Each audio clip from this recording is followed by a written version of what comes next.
You know, nowadays, more people are concerned with what's in their wallet, and you even have commercials asking you what's in your wallet. But what if you were to ask yourself, what's in your microbiome? Would that be a better question for us? Will that help with our life and longevity?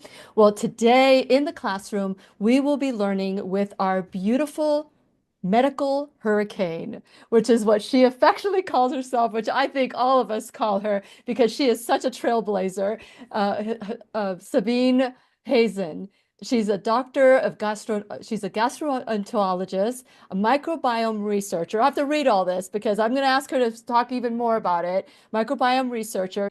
She is the CEO of Progenabiome and also Ventura clinical trials. She shares how a healthy microbiome can help prevent all these conditions that the pharmaceutical industry is just giving us pills for. And as you know, my registered service mark is you can take a pill or you can take responsibility. I'm not against the pill, but when it comes to whatever nature gives us, I choose that first, and then if needed, go for something bigger and more invasive. But for now, I am just grateful that we are together here. We're going to be talking about our miraculous, our beautiful microbiome today, and we're going to learn the connection between the microbiome and our health. So make sure you've got your pen and paper because we're going to take lots of notes and learn together. And when you need a friend, you can count on me. I'll be right here waiting for you. Hi, my name is Lily McDermott, and I am a certified life coach, a holistic certified cancer coach. I am the host of the Lillian McDermott radio show Classroom. And if this is the first time that you are tuning in, please know I've been waiting for you. This is a safe place where you can go when you need a friend. It is my commitment to provide natural ways to heal.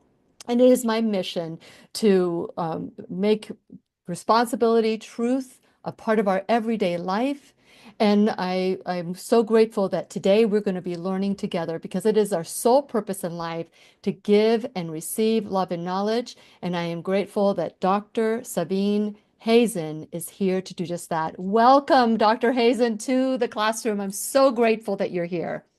Thank you. Thank you for having me. It's a pleasure. Yeah. Well, share a little bit about your background because you are like the Swiss Army knife of gastroenterology. And so I would love for you to share a little bit about your background and what led to your passion of the microbiome. I think my background I'm a gastroenterologist, like you said, and then from GI, I was not satisfied with the product that we had to treat Crohn's disease and inflammatory bowel disease. So I kind of went the clinical trial route because clinical trials is always the new thing, right? The new kid on the block, the new drug on the block. So clinical trials, opened up this world for me of really looking at what's coming down the road. Because, from a time a scientist thinks of a product to the time it becomes a product and part of the guideline, 20 years have gone by. A lot of patients don't have 20 years to worry about. So essentially what happens is I wanted to embark on this path faster than waiting for the drug to come to market. And so I embarked as a clinical trial doctor. I was known in the world of clinical trials as the queen of C. diff. C. diff is a little bug that basically you get when you take a lot of antibiotics. It causes diarrhea. You end up in the hospital, and sometimes you don't. But it can be deadly. And so the treatment was always antibiotics. And I was always the top recruiter in the pharmaceutical world for that bug, essentially, to try to kill it. And when I couldn't kill it with the clinical trials and the pharmaceutical products, I would go to a procedure called fecal transplant, the process of taking stools from a healthy donor and giving it to an unhealthy person with C. diff. Obviously not something I wanted to do firsthand because who wants to play with poop? Put it in a blender, it's smelly, it's disgusting. But what happened was that I started seeing improvement of C. diff with this. And it was not my first choice to go. You know, the guidelines back then were, look, you try one time the antibiotic, you try a second antibiotic, try a third, then you try fecal transplant. It's also expensive to test a donor. It's also expensive to do the procedure. And it's not covered by insurance yet. So, you know, it is very difficult to do. So that procedure basically opened a world to me that I didn't really realize, right? It opened the world of seeing a patient with Alzheimer's who was on a clinical trial, who was about to enter a clinical trial for Alzheimer's, didn't qualify for that clinical trial. And basically, I had done all his mini mental status. I had a score for this patient. He developed C. diff because of taking some antibiotics. Next thing you know, this same patient with Alzheimer's, I used the stools of the wife as a donor. And he came back to my clinic and he started remembering things. Because I had done a mini mental status to qualify him for a clinical trial, I was able to do another one and saw that improved. So what happened was that was like an aha moment for me, right? And a lot of doctors you know, have had these aha moments where basically, you know, I know Colleen Kelly, my colleague who was at Brown University, she's at Johns Hopkins now. You know, Dr. Kelly saw improvement of alopecia areata, where the patients were basically bald, male pattern baldness, not male pattern baldness, but autoimmune process from the baldness. And she gave them, and they had C. diff. Two patients had C. diff. She gave them fecal transplant, and all of a sudden, those patients grew hair. So when I saw that those two case studies on, you know, the big GI journal, I kind of, you know, my head started spinning. What grows hair? So it became kind of a curiosity, right? What grows hair? What improves Alzheimer's? Why is C. diff improving by just putting poop? And then we started seeing a lot of different things, right? For example, you know, patients that we gave stools from a certain donor, the patient was not anxious, but then the donor was anxious, and then the patient started becoming anxious. And there were reports of donations of stools that could be creating anxiety in the recipient. So then you start asking the question, well, is mental illness a gut dysbiosis? Is Alzheimer's a gut dysbiosis? Is alopecia areata a gut dysbiosis? Is vitiligo, psoriasis, all these things? And so that was the beginning. What really kind of like brought it home for me was I started sending my stools to different labs of my before and after fecal transplant, and I got completely different results. And you remember the Ubiome, you know, that was a fraudulent lab that told everybody this is what the bacteria you have. And so when I started going on this path, I realized, wait a minute, the stool tests are not validated. I sent my stool the same exact sample, the same time, and I got two different results. That's not validated. Then I started sending my stool test to different pipelines. And even the bioinformatic pipelines were not validated, to the point that I started questioning this whole science, right? And I said, I know there's something there, but we're just not there because these stool tests are not validated. And so I didn't have the funds to start a lab or anything like that. But then when I got a little bit of funds, I had an opportunity to just use those funds to go, you know, retire somewhere. Or I said, you know what, I really want to understand this. Why? Because what if I'm that person at 60, 70 that develops Alzheimer's and I can't remember my kids' names?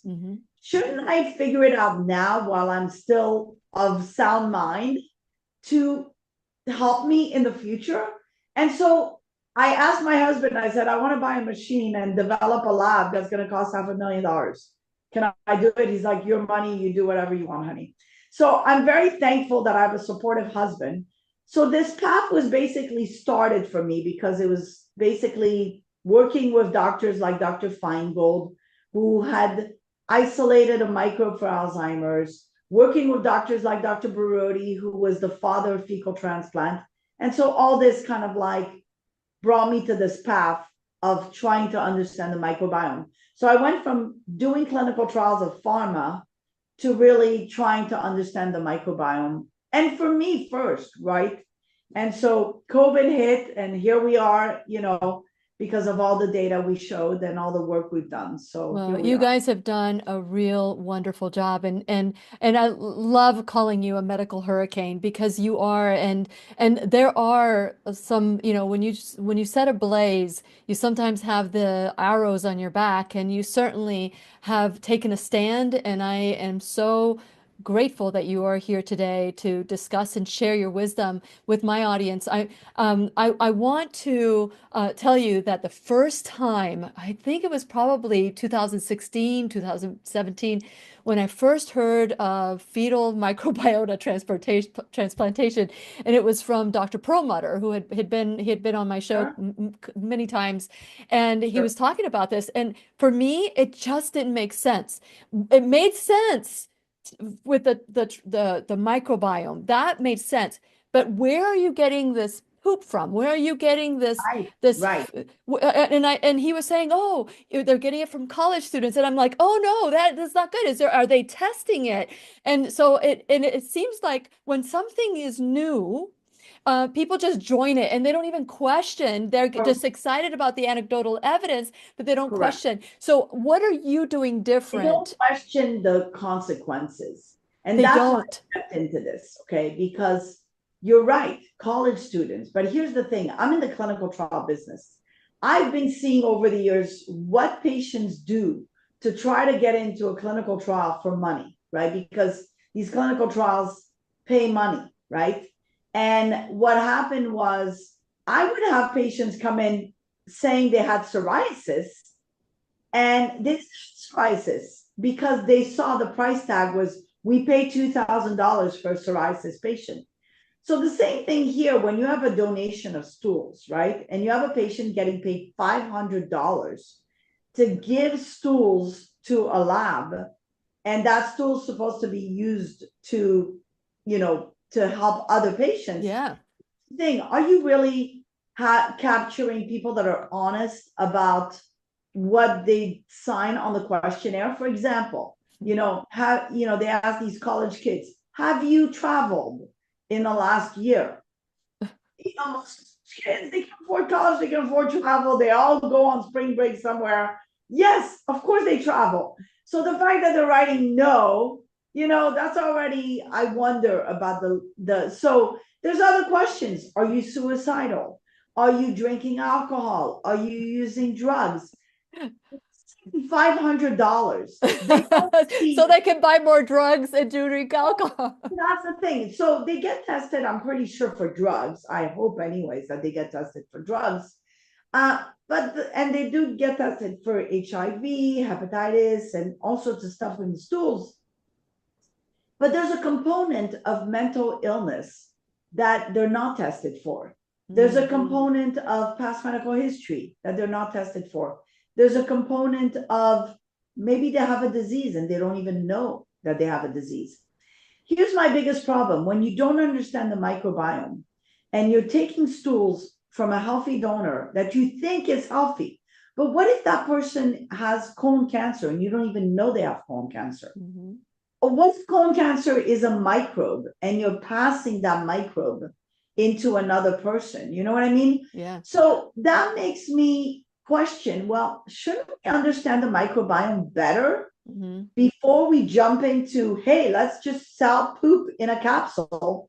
That was really the turnaround for me. That was really the moment where I decided to step into this. Mhm. Was the moment I was seeing on my desk clinical trials of fecal material from Taiwan, from Korea, from China, and it was a new clinical trial. So in other words, poop from China, poop from Korea. And I'm like, wow, we're in the microbiome business and we have no idea what the hell we're doing. Mhm. And these Scientists and doctors all think that they have the best poop and that they should start selling that poop, right? So I thought there was a better way. And I Yes. thought we needed to understand the microbiome better. And so to me, those were the questions, right? Why that college kid? Why, is that college kid telling the truth about his past medical history? Does that college kid have something that is not, that could cause a problem down the road? So, informed consent only goes as far as what you know. But what if you don't know, right? Should I inform my patient that, hey, maybe you may be swapping C. diff for psoriasis, for vitiligo, for alopecia areata? Listen, the same thing that grows hair stops the hair. I have a patient of mine who had horrible microbiome transplant done in another country and is not able to grow her hair now. She's completely lost her hair. She was beautiful, had as much hair as I have. And when I took her history, she had C. diff. She went to another country to do fecal transplant. They didn't do it the proper way. They didn't test the stools properly. They probably didn't even question the donor. Maybe the donor wore a wig when she went to donate. Who knows? But the thing is, now my patient has alopecia totalis, which means completely gone, no hair. So it's Well, hard. can you do another one? I mean, are patients, and here we are diving right into the fecal microbiota transplant. I really let's talk about what this means. So the microbiome has been just lately, people have been talking about it, they're becoming aware of it. But what we don't understand, what we don't know, is what is missing in our microbiome that could be leading us to all these diseases. So let's talk about how the microbiome can affect our health and why. Okay, so first of all, the microbiome became this big marketing tool, right? So the microbiome essentially, the reason I wrote a book called Let's Talk SH.T. And I called it that because I find that I wanted people to understand what we're talking about, right? We've beautified our feces into making it the microbiome, right? And it's a PR tactic to kind of make it more beautiful, more appealing, right? But what is it? The microbiome is essentially microbes that are all around us, right? Forever we were scared of microbes, right? We're scared of a virus. We're scared of microbes that are on a piece of bread, fungus that's on a piece of bread. So what happens is when you start realizing that you are surrounded by microbes in your environment, you are surrounded by microbes on your skin, in your nose, in your guts, that makes a difference, right? What are those microbes doing? And then you start realizing that when you change those microbes, when you change the microbiome of a person, you all of a sudden change their personality. You change their disease. So is the person the way they are because of their microbiome, right? Or is it a change in their microbiome that turned them to, you see these people that were super happy and all of a sudden they become delirious, they become anxious, they become obsessive compulsive. Did something change in the microbiome that made them that way? Did they acquire certain microbes that got them to this way?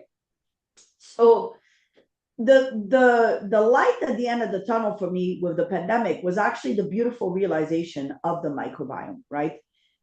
And I dove into it. I dove into the studies mainly to kind of see the microbiome, right? So I did all these clinical trials. I stepped into the front line.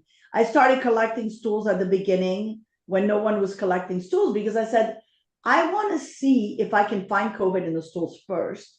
I want to see what's different in the young people versus the old people. I want to see what's different in the debilitated patients, severe COVID versus the people that never got COVID, right? The farmer in Kansas whose wife had COVID and he took her saliva, he kissed her, and basically had her breathe on him. He never got COVID. And he said, am I so useless that a COVID doesn't even attack me? And so I tested his stools, I tested her stools, and I saw something. I saw she was deficient in a certain microbe that he had.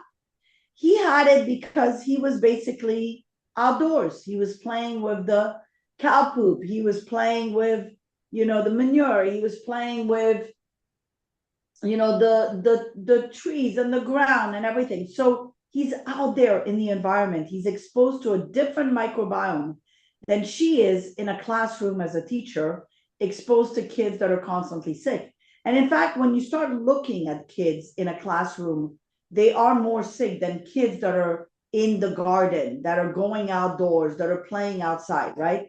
So that's in a nutshell the microbiome, and how I got to realize the power of the microbiome was really through COVID, because COVID showed me that if you have a resilient microbiome, you're going to survive a virus. If you have a strong microbiome, a balanced microbiome, you're going to survive COVID. And so that was the beginning. And the microbiome is important in everything. It's your immunity. It's microbes that are in your gut that are basically dictating your immunity. Well, it sounds like to me what we've known all along, terrain versus germ theory. And when we look at our terrain, and people expect we in our mind, well, let's talk about mindset as a coach, whether it's coaching someone who has cancer or coaching someone who wants to just have a better life or whatever, that mindset is key. How much does the mindset affect the microbiome, the microbes in the gut? How does that work? That is a very, very good question. And I tell this to my patients when I manipulate the microbiome. I say, I can correct your microbiome, but I cannot control the brain that is controlling your microbiome, because it's a two-way highway. Yeah. It communicates, right? So those microbes go from the gut to the brain and tell the brain to do something. But then guess what? The brain tells the gut to do something as well. So it's a two-way pathway. It's a two-way highway, I like to call it. So you have to really control the brain to think positive, to have, to see the light, to be less anxious, right?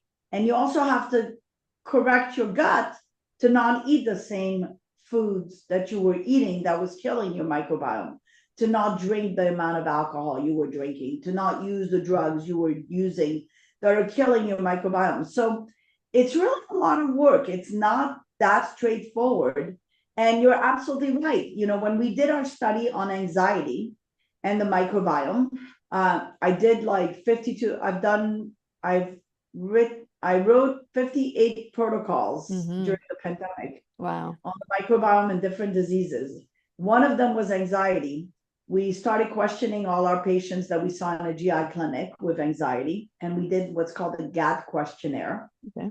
And we looked at the GAT questionnaires, and the score, if the score was low and they didn't have anxiety, if the score was high and they had anxiety, we basically correlated that and said, okay, well, anxiety is this signature microbiome, right? What the question was when we discovered the signature microbiome of anxiety was, and that we didn't know, is it the microbiome, is it the fact that you're anxious triggering that signature microbiome, or is it the fact that you've killed your microbiome having that signature that creates the anxiety? That's what we don't know. Okay. But I'm sure in time we will figure it out. I'm wondering if you can do side by side but it all depends, because we've been conditioned to think about the worst case scenario. You would have to have people that are trained to think positive thoughts and to understand that whatever I think I'm telling my body to respond to, and then have the others that don't know better. That would probably be the only way you could probably, for sure. Because what are you seeing, that there's a certain microbe that's missing, and that's what creates the anxiety? Yeah. So when It's you're, a microbe that's missing and it's a microbe that's overgrown. So disease happens when there's a loss of balance and a dysbiosis. Leaky gut is essentially an imbalance in the microbiome. Your good microbes are gone, your bad microbes are growing, right? And so essentially that imbalance allows other microbes to come in, right? So when you're losing those microbes, the good ones, you don't have a defense mechanism. Other microbes come in and they join up with the guys that are like creating that anxiety to begin with. yeah, So it's important to understand that it's not just one bug causing the problem.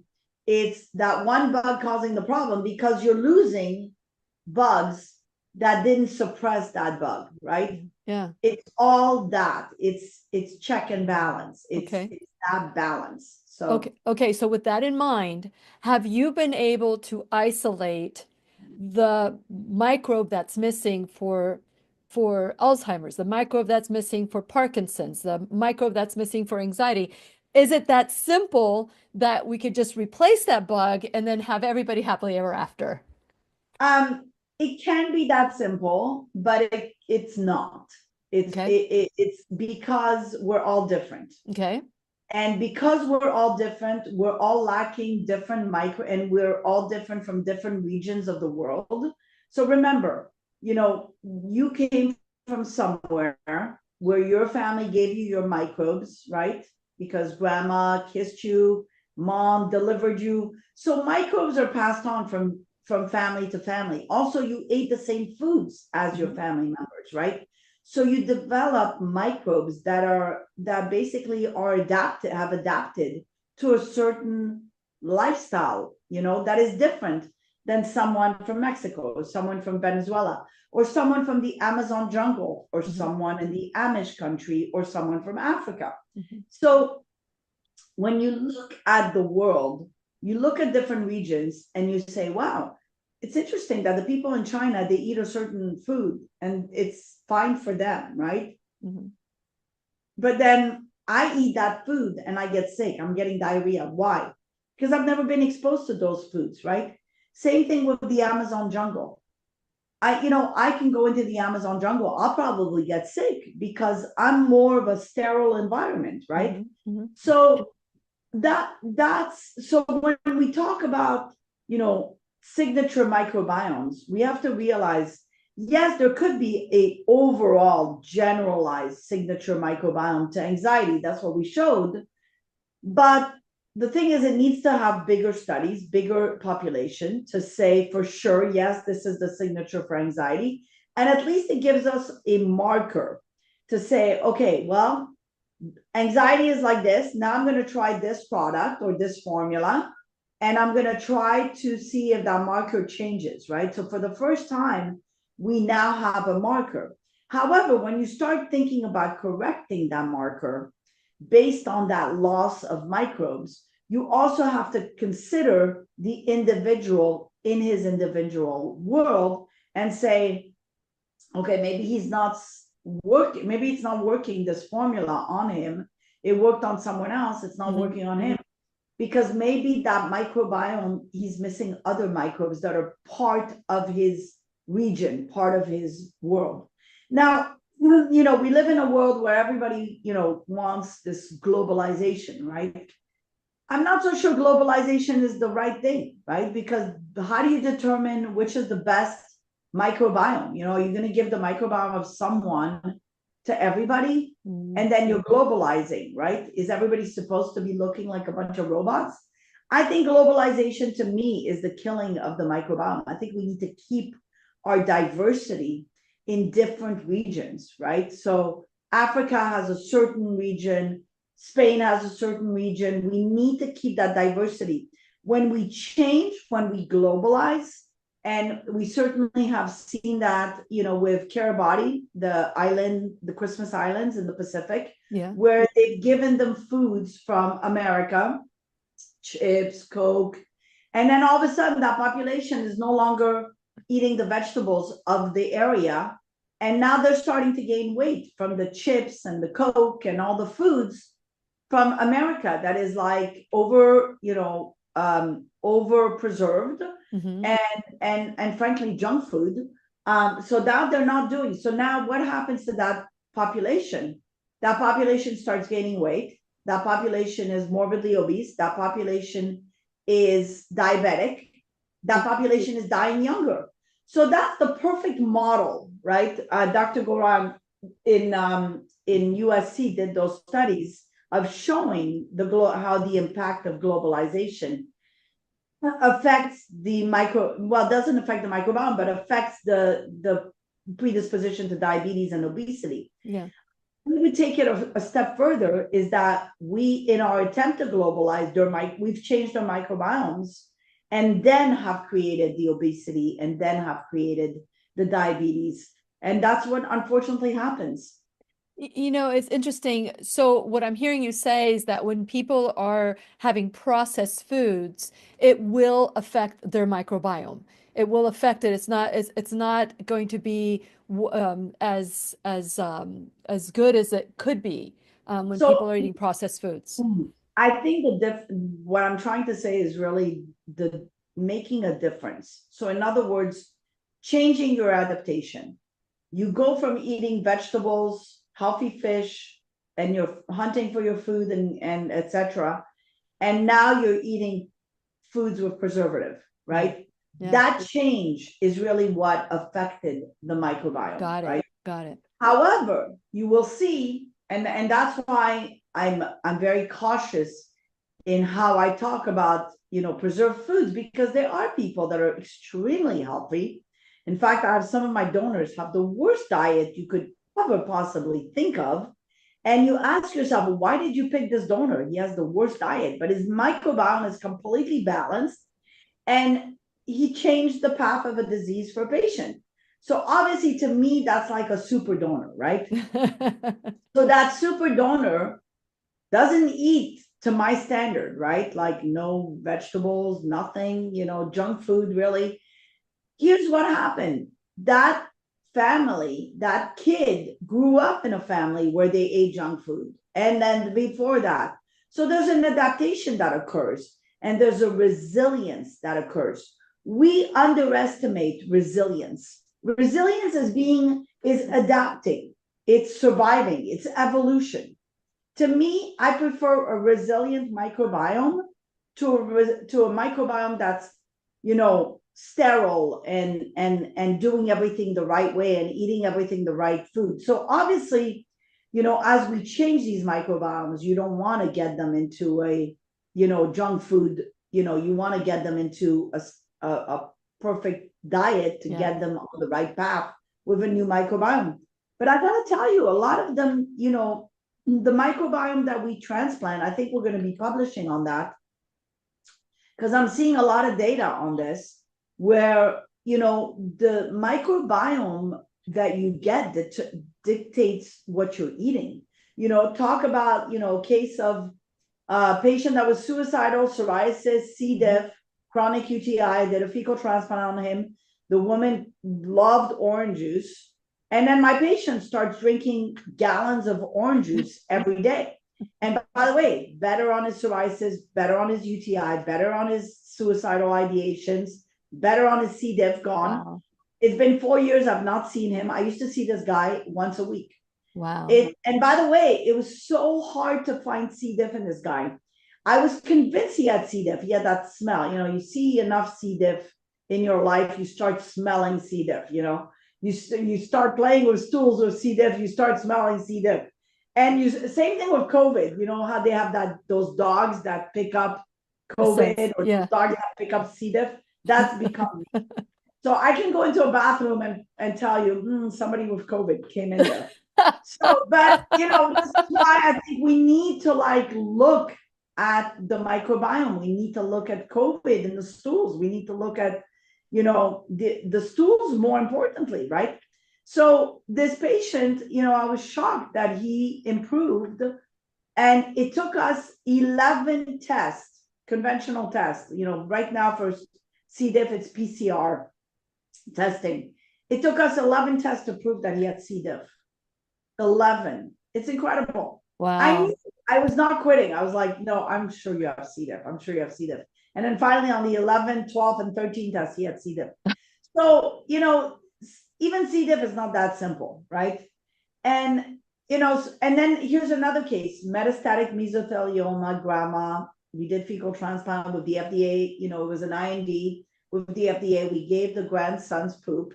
Okay. And then grandma starts craving chicken nuggets and French fries, So I think, if we start doing a study where we record what they ate before and what they ate after and match the engraftment, because really now we have a test that can show us that the patient is matching. If you look at my studies, my study on autism, we actually published the paper on engraftment, but there's a study on autism.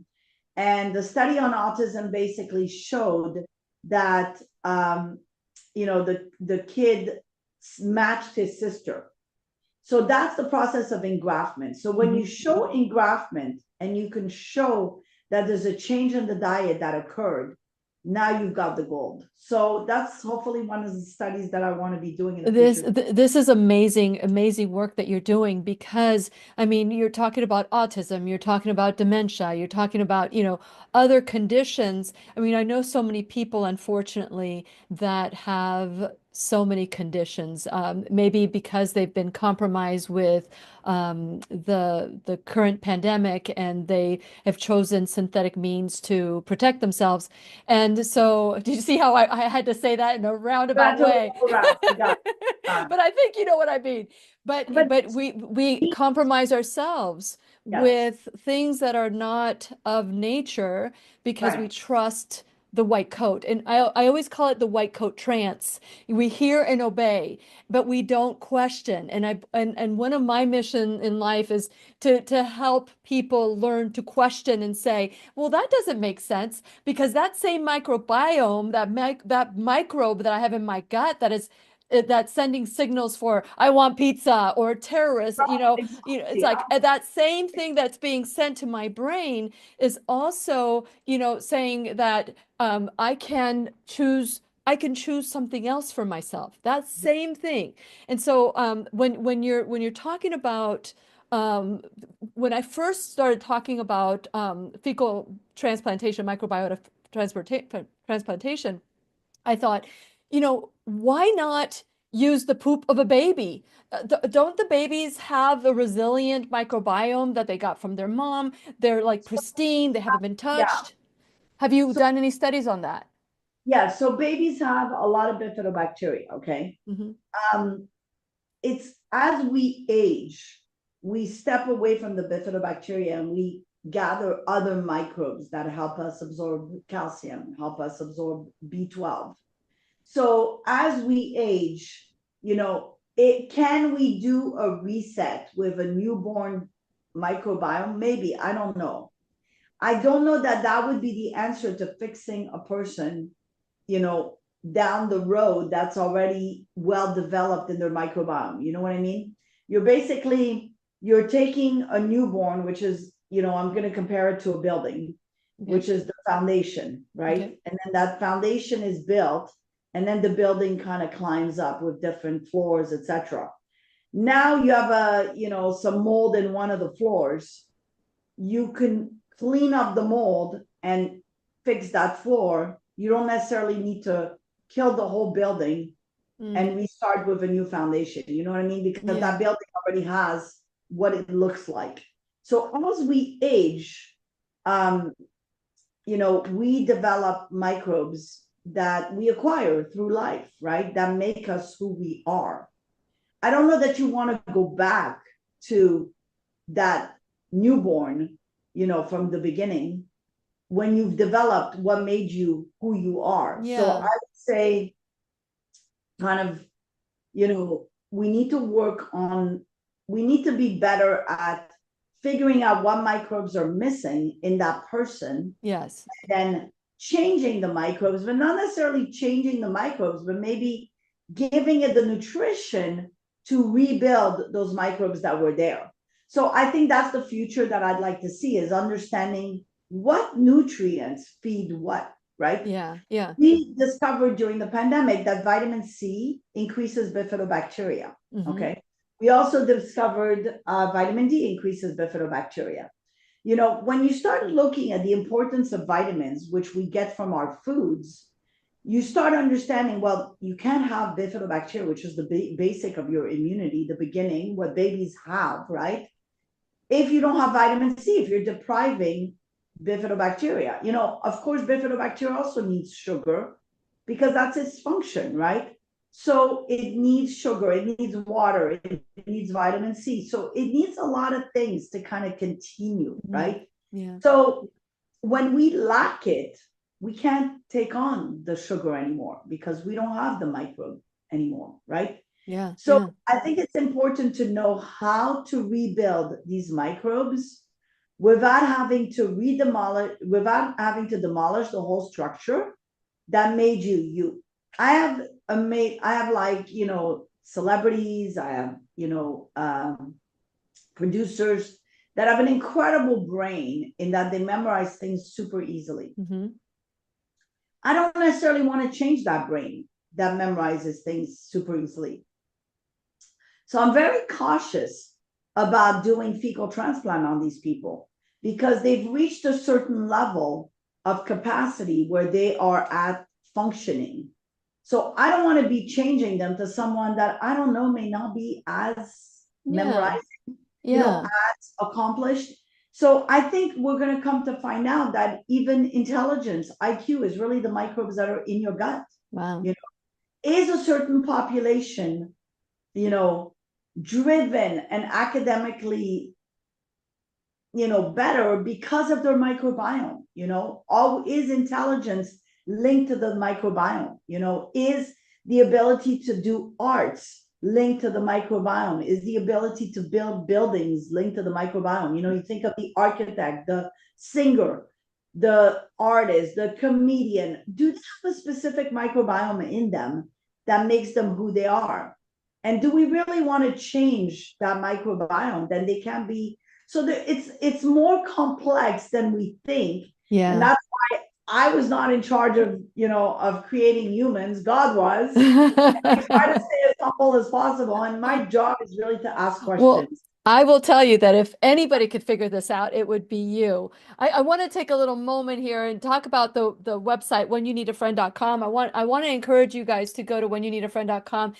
We have done other classes on the microbiome, William Davis, Pearl Mutter. We've had so many people in the classroom that have really talked about this as a possibility, and I'm just so grateful to have the hurricane that is making this possible. And so I just want to encourage you to go to whenyouneedafriend.com, share this, please subscribe while you're there. So when you subscribe to the website, you will get all of Dr. Hazen's information.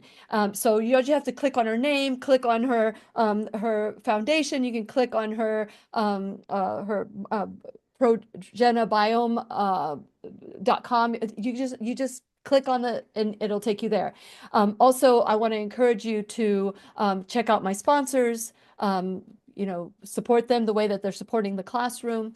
Make sure that you like me on Facebook and all social media, including BitChute and Rumble. All these places that we are trying to get that don't have any censorship, which I'm hoping that will be soon. Also want to encourage you to look at my Shop Now bags.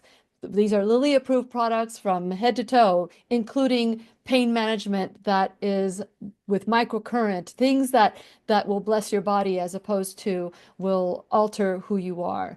And last but not least, you can become an enrolled student in the classroom, whether it's $1 or $1,000 a month, a one-time donation of whatever it is, your time, your talent, your treasure, sharing this video with your friends, especially if they have a condition that they want to learn a little bit more of, and how the microbiome, if you change the microbiome, that condition could change as well. And that's one of the things that I'm so interested about what Dr. Hazen is doing right now. And so just make sure that whatever you can give, everything will be accepted and appreciated, and it will help the classroom grow. Today we have Dr. Hazen in the classroom, and she is just an amazing woman. She could be anywhere right now, but she chooses to be here today. And so I want to encourage you to support her as well. One of her foundations, Microbiome Research Foundation.org, which you can click on to the blog and it'll take you straight there.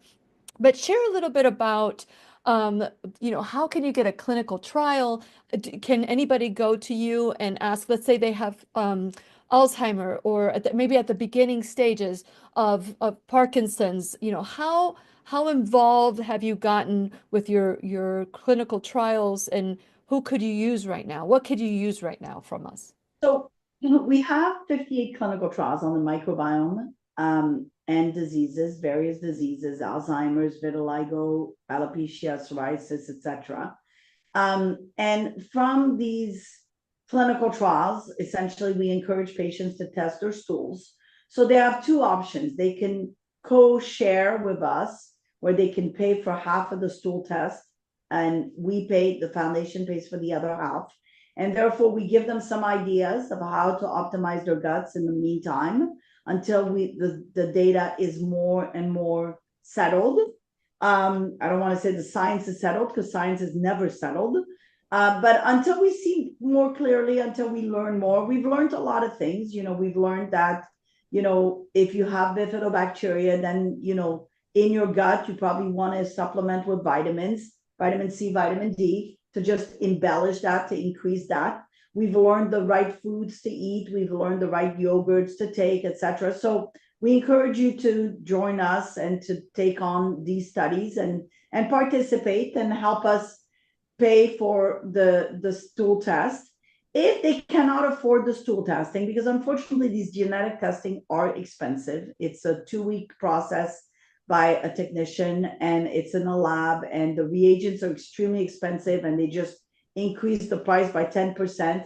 So every run ends up costing us roughly about $27,000. So it's not cheap. Wow. You have to have as many samples as possible. And so those samples and we cannot do as many, because then it removes the quality of the testing. So we essentially share the cost with the patient, and we kind of guide them on a nutrition to what they've helped to help them, especially the long haulers, Alzheimer's. We've worked with a lot of Alzheimer's patients. And then the next thing is, if they cannot afford it and they want to be part of a study, we have 2 protocols right now that are at the FDA, one on autism and fecal transplant, one on Parkinson's and fecal transplant. We're hoping to get those wrapped up hopefully this year with new management. Hopefully they'll be more lenient to letting us do those. So we basically are going to be raising money through the foundation to get those protocols going, because unfortunately these protocols are between $2 and $3 million to run. You have to pay a neurologist, you have to pay a coordinator, you have to pay a monitor, you have to pay, electronic data capture. There's a whole structure behind the clinical trial. And this is unfortunately not a pharmaceutical clinical trial. This is a clinical trial that's precision medicine to get us to have answers on Alzheimer's, on Parkinson's, on autism. So we encourage people to donate. And then the other thing is, if they cannot afford to do the testing and for me to guide them with nutrition and optimization, then we suggest they put their names on a wait list. So we tell everybody to basically go to Progenabiome, register, and then essentially send us an email saying, I have Parkinson's, I cannot afford testing, I cannot afford to see you, Dr. Hazan, but I'd love to be put on the wait list. And when we do get funds by a donor, because we have a lot of, high, profile population that is interested in different diseases. So we have right now a gentleman with Parkinson's that has donated. So we're going to be moving forward with recruiting more patients from that database and say, hey, guess what? We're going to be paying for your stool test now, because we have the funds that somebody donated. That's amazing. To move Parkinson's, right? We are not the Parkinson's Foundation. We're not Crohn's. We're just a foundation that's looking at the microbiome. We are not linked with any pharmaceutical product. We are not here to destroy the pharma, frankly. I'm here to help guide them, because if there is something in their product that could be beneficial, but they missed the boat on the optimization of the gut, then and we are here to help them. Okay. Same thing with probiotics. 16 out of 17 probiotics on the market don't even have bifidobacteria, but the one probiotics that has bifidobacteria, if it doesn't work on people, it's because they don't know what's in their gut. Maybe they already have bifidobacteria. Maybe they're non-compatible to that bifidobacteria because there's different strains of bifidobacteria.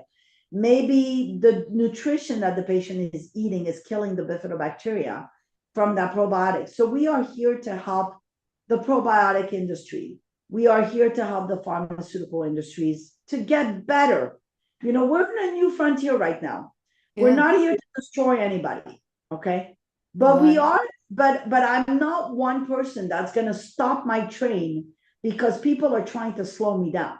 So I'm going to go full force. And if people, and by the way, there is a force trying to stop me and slow me down. They retracted one of my hypotheses. They stopped my protocols on hydroxychloroquine and ivermectin. We were stopped from recruiting. Well, I'm here to say we're not stopping, we're continuing. And with or without the papers being in the peer reviewed journals, we're continuing. You know, with or without the funds, we're continuing. Good for you. So this is my path, this is my mission. Even if it's just for me to see the microbiome so I could live longer, we're continuing. So this is something that everybody should be part of, because at some point, everybody's going to be a patient. And they're going to say, I coulda, shoulda, woulda. I should have done this. I should have looked at the microbiome. I should have invested in research. That's why I did it. And that's the message that I want to share right now with everybody. Even those that are blocking me, that are stopping me, you're going to be a patient one day. Your kids are going to be patients. Do you really think it's to your advantage to stop me? It shouldn't. You shouldn't stop me. Science is about asking questions. Science is about, you know, finding new ways. This is a new way. This is a new path. And yes, fecal transplant got us here, but fecal transplant may not be the answer for everyone, and it may be detrimental to some. Therefore, we need to understand very well what we're doing when we look at the microbiome and when we do fecal transplant. And we cannot stop the research, because to stop the research is to kill hope, and that's not okay. Well, you know, I am so grateful that you have been given this calling because of your ethics and your love of God and you're a person that is doing it for the right reasons. I'm grateful that you are and that you've answered the call because it can be difficult to be the first person that's doing this. So, you know, if there's anything I can do to help promote anything, you know, I'm here for you. I know that you have all these people that are like rooting for you, and those are the people I'm going to be focusing on and sending your way. All the angels. So Yes. But please, I want to is there because I know that this is like we've gone all over the place here when it comes to the microbiome, but I wanted to ask the question, how far have you been able to go down the disease journey with somebody that has Parkinson's or Crohn's or dementia, autism, whatever, depression? How far have you been able to go to see a reversal, whether it's, you know, pretty remembering far. somebody's name. Yeah, Yeah, how, pretty far. And by the way, that's why I'm doing this, because I have attained improvement in my patients. When my staff is still with me, you know, during the pandemic, they never got a raise. Some of them were working for free, you know, and they're still with me. You know why? Mhm.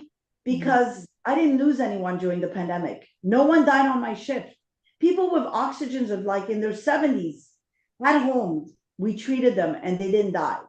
So my staff is seeing something. When we saw a little girl with 100 seizures during the day and 100 seizures at night, Mm. whose father is a top neurosurgeon, by the way, who has seen like 9 doctors, and all of a sudden comes to me, we manipulate her microbiome. She's no longer seizing. She's getting off medications, not completely off, but she's getting off. But the father, who was following the path of academia, right, Mhm. never really believed that his daughter, and this has been going on for a year and a half. She was having 100 seizures day and night, saw 9 doctors, and basically came to me and he said, "You're doing what? Your microbiome, what?" And when he saw his kid improving from the first 3 days, he was like blown away, because he said, "We need to pay attention." And of course, in his hospital now, I'm a superstar because everybody's talking. This is how word of mouth PR. You don't need to. I never advertise. I never advertise for Progenabiome. I can't really, because I'm a genetic sequencing lab. That's research. I guess I could advertise for doing the research, but never really did. When you do something right, people come to you. It's the best PR. When people talk about you, word of mouth PR, it's the best PR. I don't need to advertise something. Think about fecal transplant. Nobody really advertised fecal transplant, but yet doctors told others and others. And then pretty soon it became this big thing, right? It's word of mouth PR. You can't explain it. It's because it works. If it works, you don't even need PR.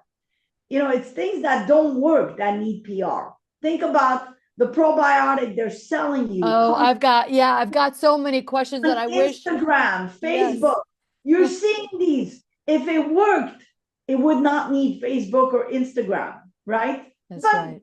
God bless them, and it keeps the economy going. So go for it, do it.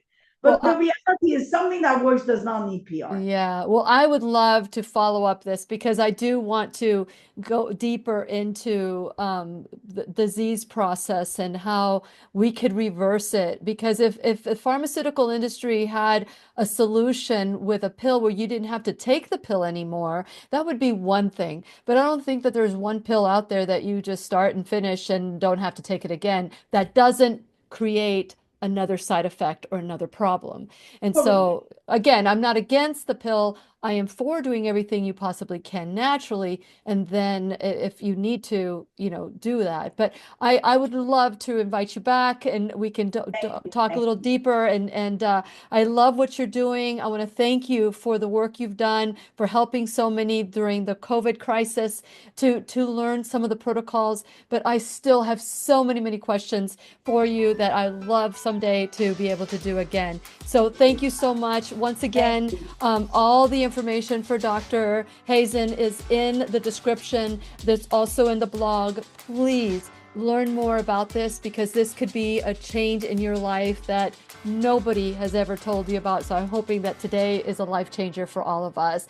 And thank you so much, Dr. Hazan, for being here today. Thank you very much. My pleasure. And please remember, we'll be right here waiting for you worldwide at whenyouneedafriend.com. This is Lillian McDermott and Dr. Sabine Hazan, wishing you love, peace, joy, and unexpected abundance. Make it the best day ever. Good job. Good job. The opinions and advice expressed on the Lillian McDermott radio show are intended for the individual callers and guests on the program and are presented to our wider audience solely for general educational purposes.